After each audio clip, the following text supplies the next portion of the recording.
وياهي حلبان علي واحد كل صور دواتها تلفزيون كسومالي دايركت تي في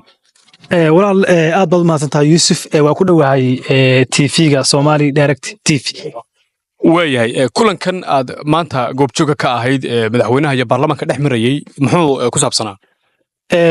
Yuusuf walaal waa mahadsantahay kulanku sida caadigaas waxa codsaday madaxweynaha maamulka Istiqaatumo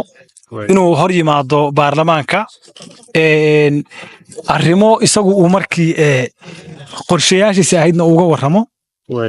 marka saas uu kulanku ku yimi waaye marka madaxweynuhu markii uu kulanka dalbaday maanta idin hor yimid shirkanna hore 14 bisha waa u baaqday marka maanta muxuu ka hadlay madaxweynuhu walaha shirku hadda ka hor mar buu baaqday maantana madaxweynuhu sida uu anaga kulay markuu noo yimi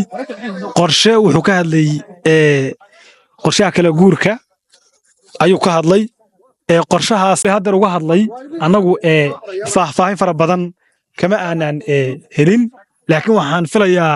nuqulkii oo qoran in la keeni doono golaha baarlamaanka marka intaas ku saabsanaa maanta qorsho waayahay madaxweynuhu arrimaha shidaalka ma ka hadla walaal arrimaha shidaalka hadda khudbadii madaxweynaha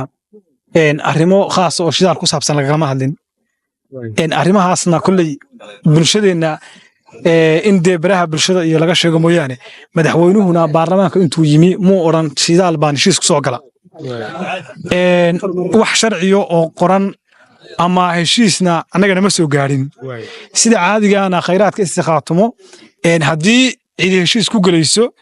iyo haddii la soo saarayaba waxa dadka reer Istiqaatumo wakiilka golaha baarlamaanka heshiis kasta oo la galayana waa in la keenaa golaha baarlamaanka sida darteed marka anagu ma ogin meel heshiis lagu galay ma ogin cid gashana ma jirto haddii la galayana wakiilada shacabku waa baarlamaanka inay iyagu ogaadaan hormuud ka yihiin waa wax sharci ah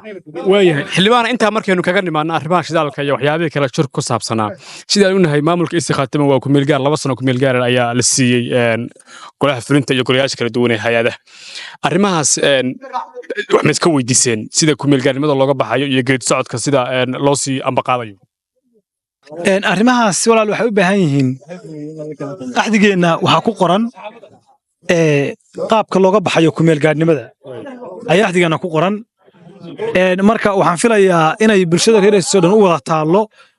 sida aan uga bixi lahayn ku meel gaarnimada oo aanu noqon lahayn maamul dhameystiran taasna qorshayaasheeda kulli golaha baarlamaanku waa ka shaqeynayaan dadaal bay ku bixinayaan sidoo kale bulshada reer si dhamaanteed nin kasta wuxuu ku jiraa amba faydni waxba hay farin qof kasta dhinaciisu ka dadaalaya marka waxaan rajaynayaa arrimahaasi inay noqdaan arrimaha hortobinta u leh baarlamaanka iyo xukuumadaba inta ka hadhay muddaxileedkan